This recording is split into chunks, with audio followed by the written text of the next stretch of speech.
بسم اللہ الرحمن الرحیم۔ تفسیر عثمانی سورۃ الصف۔ سبح للہ ما فی السماوات وما فی الارض وهو العزیز الحکیم۔ اللہ کی پاکی بولتا ہے جو کچھ ہے آسمانوں میں اور جو کچھ ہے زمین میں، اور وہی ہے زبردست، وهو العزیز، اور وہی ہے زبردست، الحکیم، حکمت والا۔ یا ایھا الذین آمنوا لم تقولون ما لا تفعلون، اے ایمان والو کیوں کہتے ہو منہ سے جو نہیں کرتے؟ کبر مقتا عند اللہ ان تقولوا ما لا تفعلون، بڑی بیزاری کی بات ہے اللہ کے یہاں کہ کہو وہ چیز جو نہ کرو۔ ان اللہ یحب الذین یقاتلون فی سبیلہ صفا کأنہم بنیان مرصوص، اللہ چاہتا ہے ان لوگوں کو جو لڑتے ہیں اس کے راہ میں قطار یعنی صف باندھ کر، گویا وہ دیوار ہے سیسا پلائی ہوئی۔ نمبر 1، وَإِذْ قَالَ مُوسَىٰ لِقَوْمِهِ يَا قَوْمِ لِمَ تُؤْذُونَنِي وَقَدْ تَعْلَمُونَ أَنِّي رَسُولُ اللَّهِ إِلَيْكُمْ،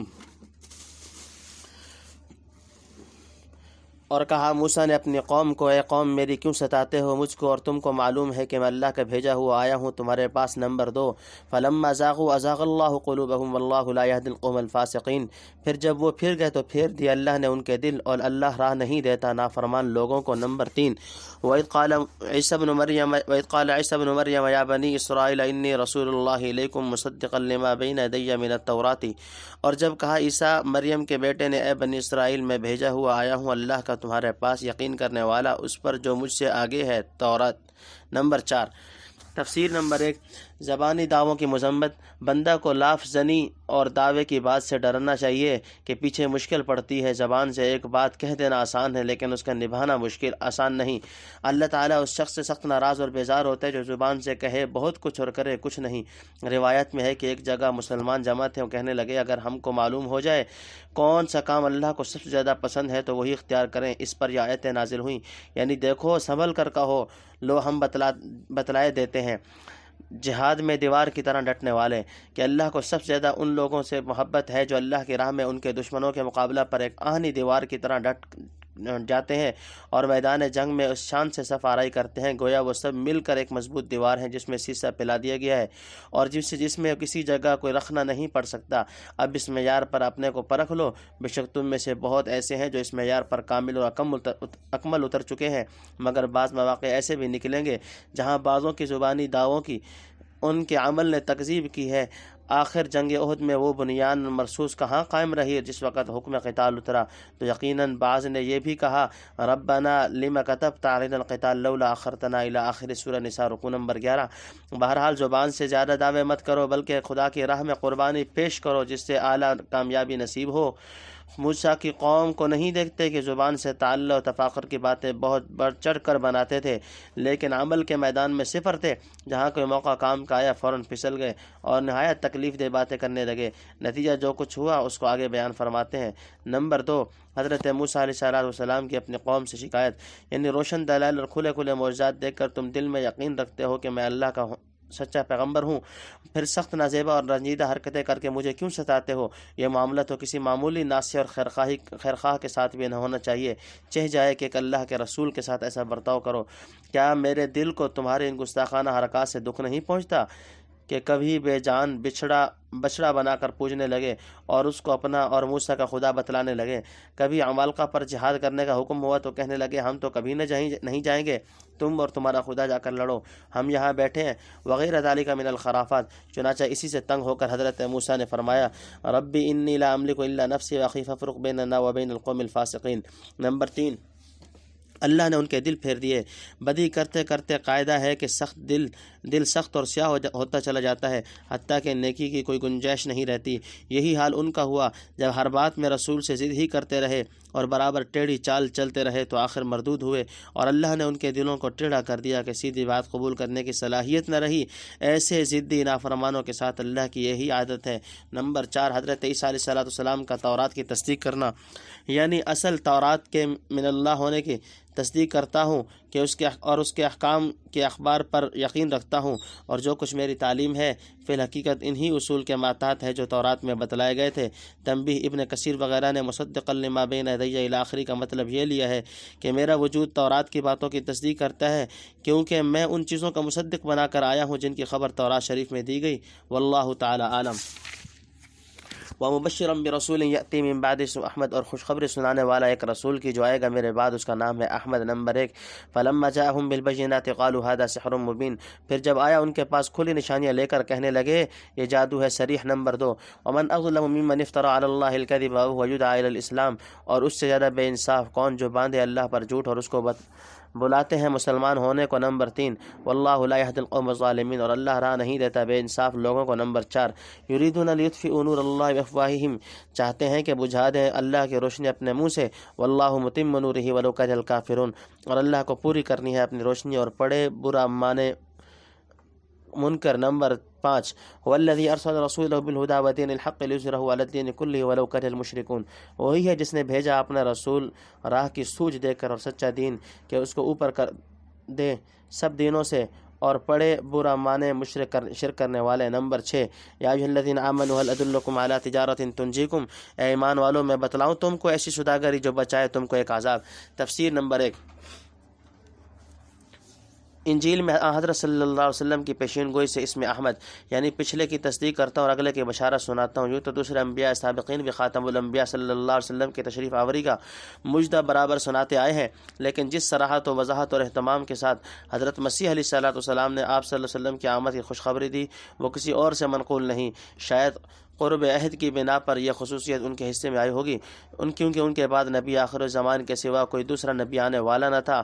یہ سچ ہے کہ یہود و نصارہ کے مجرمانہ غفلت اور متعمدانہ دست برد نے آج دنیا کے ہاتھوں میں اصل تورات و انجیل وغیرہ کا کوئی صحیح نسخہ باقی نہیں چھوڑا جس سے ہم کو ٹھیک پتہ لگ سکتا کہ انبیاء سابقین خصوصاً مسیح علیہ نبی جناب علیہ السلام نے خاتم الانبیاء صلی اللہ علیہ وسلم کی نسبت کن الفاظ میں اور کس عنوان سے بشارت دی تھی، اور اسی لیے کسی کو حق نہیں پہنچتا کہ وہ قرآن کریم کے صاف و صریح بیان کو اس تحریف شدہ بائبل میں موجود نہ ہونے کی وجہ سے جھٹلانے لگے۔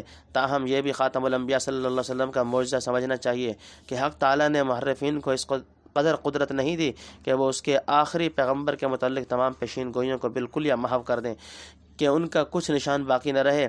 موجودہ بائبل میں بھی 20 مواضع ہیں جہاں حضرت صلی اللہ علیہ وسلم کا ذکر قریب تصریح کے موجود ہے، اور عقل و انصاف والوں کے لیے اس میں تعویل و انکار کی قطعاً گنجائش نہیں۔ فارقلیت کے معنی، اور انجیل یوحنا میں تو فارقلیت یعنی پیر کلوتوس والی بشارت اتنی صاف ہے کہ اس کے بے تکلف مطلب بجز احمد یعنی محمود و ستودہ کے کچھ ہو ہی نہیں سکتا۔ چنانچہ بعض علماء اہل کتاب کو بھی ناگزیر اس کا اعتراف یعنی میں قرار کرنا پڑا کہ اس پیشین گوئی کا انطباق پوری طرح نہ روح القدس پر اور نہ بجز سرور عالم صلی اللہ علیہ وسلم کے کسی اور پر ہو سکتا ہے۔ علماء اسلام نے بحمدللہ بشارات پر مستقل کتابیں لکھی ہیں، اور تفسیر حقانی کے مؤلف فاضل نے فارقلیت والی بشارت اور تحریف بائبل پر سورہ صف کی تفسیر میں نہایت مشبہ بحث کی ہے، اللہ جزائے خیر دے۔ نمبر 2، حضرت صلی اللہ علیہ وسلم کی آمد پر ان کی تکذیب یعنی حضرت مسیح کھلی نشانیاں لے کر آئے یعنی یا جن کی بشارت دی تھی حضرت احمد مجتبیٰ محمد مصطفیٰ صلی اللہ علیہ وسلم وہ کھلے نشان لے کر آئے تو لوگ اسے جادو بتلانے لگے۔ نمبر 3، یعنی جب مسلمان ہونے کو کہا جاتا ہے تو حق کو چھپا کر اور جھوٹی باتیں بنا کر حضور صلی اللہ علیہ وسلم کے پر ایمان لانے سے انکار کر دیتے ہیں۔ وہ خدا کو بشر یا بشر کو خدا بنانے کا جھوٹ تو ایک طرف رہا، کتب سماویہ میں تحریف کر کے جو چیزیں واقع موجود تھیں ان کا انکار کرتے اور جو نہیں تھے ان کو درج کرتے ہیں۔ اس سے بڑھ کر ظلم اور کیا ہوگا۔ نمبر 4، ظالموں کو ہدایت نہیں یعنی ایسے بے انصافوں کو ہدایت کہاں نصیب ہوتی ہے، اور ممکن ہے لا یہدی میں ادھر بھی اشارہ ہو کہ یہ ظالم کتنا ہی انکار اور تعریف و تعویل کریں خدا ان کو کامیابی کی راہ نہ دے گا۔ گویا حضور صلی اللہ علیہ وسلم کے متعلق جن خبروں کو وہ چھپانا یا مٹانا چاہتے ہیں چھپ یا مٹ نہ سکیں گے۔ چنانچہ باوجود ہزاروں طرح کی قطع برید کے آج بھی نبی آخر الزمان کے نسبت بشارات کا ایک کثیر ذخیرہ موجود ہے۔ نمبر 5، جن حق کا غلبہ ضرور ہوگا یعنی منکر پڑے برا مانا کریں اللہ اپنے نور کو پورا کر کے رہے گا۔ مشیت الہی کے خلاف کوئی کوشش کرنا ایسا ہے جیسے کوئی احمق نور آفتاب کو منہ سے پھونک کر مار کر بجھانا چاہے۔ یہی حال حضرت محمد صلی اللہ علیہ وسلم کے مخالفوں کا اور ان کی کوششوں کا ہے۔ تنبیہ، شاید بافواہہم کے الفاظ سے شاید یہاں اس طرف بھی اشارہ کرنا ہو کہ بشارات کے انکار و اخفاء کے لیے جو جھوٹی باتیں بناتے ہیں وہ کامیاب ہونے والی نہیں۔ ہزار کوشش کریں کہ فارقلیت آپ صلی اللہ علیہ وسلم نہیں ہے لیکن اللہ منوا کر چھوڑے گا کہ اس کا مصداق آپ صلی اللہ علیہ وسلم کے سوا کوئی نہیں ہو سکتا۔ نمبر 6، اس آیت پر سورہ برات کے فوائد میں کلام ہو چکا ہے، وہاں دیکھ لیا جائے۔ علیم دردناک سے تؤمنون باللہ ورسولہ وتجاہدون فی سبیل اللہ باموالکم وانفسکم، ایمان لو اللہ پر اور اس کے رسول پر اور لڑو اللہ کی راہ میں اپنے مال سے اور اپنی جان سے۔ ذالکم خیر لکم ان کنتم تعلمون، یہ بہتر ہے تمہارے حق میں اگر تم سمجھ رکھتے ہو۔ یغفر لکم ذنوبکم ویدخلکم جنات تجری من تحت الانہار ومساکن طیبۃ فی جنات عدن، بخشے گا وہ تمہارے گناہ اور داخل کرے گا تم کو باغوں میں جن کے نیچے بہتی ہیں نہریں۔ نمبر 1، اور ستھرے گھروں میں بسنے کے باغوں کے اندر۔ نمبر 2، ذالک الفوز العظیم، یہ ہے بڑی مراد ملنی۔ وأخری تحبونها، اور ایک اور چیز دے جس کو تم چاہتے ہو۔ نصر من اللہ فتح قریب، مدد اللہ کی طرف سے اور فتح جلدی۔ نمبر 3، وبشر المؤمنین، اور خوشی سنا دے ایمان والوں کو۔ نمبر 4، یا ایھا الذین آمنوا کونوا انصار اللہ کما قال عیسی ابن مریم للحواریین من انصاری الی اللہ، اے ایمان والو تم ہو جو مددگار اللہ کے۔ نمبر 5، جیسے کہا عیسیٰ مریم کے بیٹے نے اپنے یاروں کو، کون ہے کہ مدد کرے میری اللہ کی راہ میں؟ قال الحواریون، بولے یار۔ تفسیر نمبر 1، وہ تجارت جس میں خسارہ نہیں، یعنی اس دین کو تمام ادیان پر غالب کرنا تو اللہ تعالیٰ کا کام ہے، لیکن تمہارا فرض یہ ہے کہ اپنے ایمان پر پوری طرح مستقیم رہ کر اس کے راستے میں جان و مال سے جہاد کرو۔ یہ وہ سوداگری ہے جس میں کبھی خسارہ نہیں۔ دنیا میں لوگ سینکڑوں طرح کے بیوپار اور تجارتیں کرتے ہیں اور اپنا کل سرمایہ اس میں لگا دیتے ہیں، محض اس امید پر کہ اس سے منافع حاصل ہوں گے، اور اس طرح راس المال گھٹنے اور تلف ہونے سے بچ جائے گا، اور پھر وہ بذات خود اس کے اہل و عیال تنگ دستی اور افلاس کی تلخیوں سے محفوظ رہیں گے۔ لیکن مومنین اپنے جان و مال کا سرمایہ اس اعلیٰ تجارت میں لگائیں گے تو صرف چند روزہ افلاس سے نہیں بلکہ آخرت کے دردناک عذاب اور تباہ کن خسارہ سے مامون ہو جائیں گے۔ اگر مسلمان سمجھے تو یہ تجارت دنیا کی سب تجارتوں سے بہتر ہے، جس کا نفع کامل مغفرت اور دائمی جنت کی صورت میں ملے گا۔ اس سے بڑی کامیابی اور کیا ہو سکتی ہے؟ نمبر 2، جنت کے مکانات، یعنی وہ ستھرے مکانات ان باغوں کے اندر ہوں گے جن میں مومنین کو آباد ہونا ہے۔ یہ تو آخرت کی کامیابی رہی، آگے دنیا کی اعلیٰ اور انتہائی کامیابی کا ذکر ہے۔ نمبر 3، آخرت کے علاوہ دنیا میں فتح کی خوشخبری، یعنی اصل اور بڑی کامیابی تو وہی ہے جو آخرت میں ملے گی، جس کے سامنے ہفت تقلیم کی سلطنت کچھ چیز نہیں۔ لیکن دنیا میں بھی ایک چیز جسے تم طبعا محبوب رکھتے ہو دی جائے گی، وہ کیا ہے؟ نصر من اللہ فتح قریب، اللہ تعالیٰ کی طرف سے ایک مخصوص امداد اور جلد حاصل ہونے والی فتح و ظفر، جن میں سے ہر ایک دوسرے کے ساتھ چولی دامن کا تعلق رکھتی ہے۔ دنیا نے دیکھ لیا کہ قرون اولیٰ کے مسلمانوں کے ساتھ یہ وعدہ کیسی صفائی سے پورا ہوا، اور آج بھی مسلم قوم اگر سچے معنی میں ایمان اور جہاد فی سبیل اللہ پر ثابت قدم ہو جائے تو یہی کامیابی ان کی قدم بوسی کے لیے حاضر ہے۔ نمبر 4، کیونکہ یہ خوشخبری سنانا ایک مستقل انعام ہے۔ نمبر 5، اللہ کے مددگار بن جاؤ، یعنی اس کے دین اور اس کے پیغمبر کے مددگار بن جاؤ۔ اس حکم کی تعمیل خدا کے فضل و توفیق سے مسلمانوں نے ایسی کی کہ ان میں سے ایک جماعت کا تو نام ہی انصار پڑ گیا۔ نحن انصار اللہ فآمنت طائفۃ من بنی اسرائیل وکفرت طائفہ، ہم ہیں مددگار اللہ کے، پھر ایمان لایا ایک فرقہ بنی اسرائیل سے اور منکر ہوا ایک فرقہ۔ فأیدنا الذین آمنوا علی عدوہم فاصبحوا ظاہرین، پھر قوت دی ہم نے ان کو جو ایمان لائے تھے ان کے دشمنوں پر، پھر ہو رہے غالب۔ تفسیر نمبر 2، تفسیر نمبر 1، حضرت عیسیٰ علیہ السلام کے حواریین یاران مسیح صلی اللہ علیہ وسلم تھوڑے سے تو گنے چنے آدمی تھے جو اپنے نسب و حسب کے اعتبار سے کچھ معزز نہیں سمجھے جاتے تھے۔ انہوں نے حضرت مسیح علیہ السلام کو قبول کیا اور ان کی دعوت کو بڑی قربانیاں کر کے دیار و امصار میں پھیلایا۔ حضرت شاہ صاحب رحمۃ اللہ لکھتے ہیں کہ حضرت عیسیٰ علیہ السلام کے بعد ان کے یاروں نے بڑی محنتیں کی ہیں، تب ان کا دین نشر ہوا۔ ہمارے حضرت صلی اللہ علیہ وسلم کے پیچھے بھی خلفاء نے اس سے زیادہ کیا، والحمد للہ علی ذالک۔ نمبر 2، حضرت عیسیٰ علیہ السلام کے مومنین کی مدد، یعنی بنی اسرائیل میں 2 فرقے ہو گئے، ایک ایمان پر قائم ہوا، دوسرے نے انکار کیا۔ پھر حضرت مسیح علیہ السلام کے بعد آپس میں دست و گریبان رہے۔ آخر اللہ تعالیٰ نے اس بحث و مناظرہ اور خانہ جنگیوں میں مومنین کو منکرین پر غالب کیا۔ حضرت مسیح علیہ السلام کے نام لیوا انصار یہود پر غالب رہے، اور نصارہ میں سے ان کی عام گمراہی کے بعد جو بچے کچھ افراد صحیح عقیدہ پر قائم رہ گئے تھے، ان کو حق تعالیٰ نے نبی آخر الزمان کے ذریعے سے دوسروں پر غلبہ عنایت فرمایا، حجت و برہان کے اعتبار سے بھی اور قوت و سلطنت کی حیثیت سے بھی۔ فللہ الحمد والمنہ، تم سورۃ الصف وللہ الحمد والمنہ۔ سورۃ صف الحمدللہ اپنے اختتام کو پہنچی۔